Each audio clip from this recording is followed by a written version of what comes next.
So April is a relatively short section of the novel.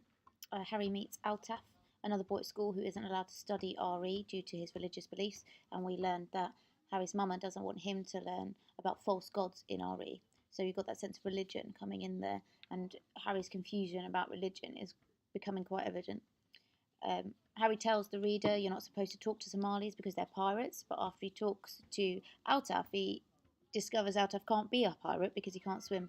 So Calman uses this idea to break down the prejudice held by Harry and those around him. Later, Harry is given his first mission by the DFC, or the Delpharm crew, which is to bash the firearm at school. But if you remember, Harry fails to do it. He can't do it because he's not strong enough, and he fears the Delpharm crew are his enemy now. So enemy is quite a good quotation there. So they mock him later as well, and they call him a pussy. And also here, Harry admires there how they take Dean's money from him, even though he's quite horrified by it, and he feels really sorry for Dean. And he comments to the reader that he wishes he was the big fish, so all the little fish would be scared of me. To go along with that, Dean tells Harry that he hates the DFC, but then he says to some small kids playing on an old mattress on the green to piss off or we'll batter you, which echoes what Dizzy says to Harry, and it shows how easy it is to be influenced by gang culture. And I'll analyse that a little bit more closely in the essay on conflict if you've read that, or I'll try and make a video about it later on.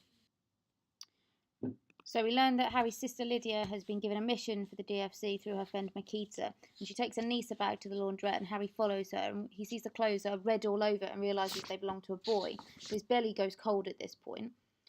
And Crossfire comes to check whether Lydia has completed the mission, and we see Harry and Lydia's relationship a little more strained, and Harry says, Lydia's always roaring at me now. England makes people go crazy. So we've got that element there that their relationship is beginning to break down. Lydia's feeling under pressure, and that brings in all that information sort of about teenage life and how teenagers are affected.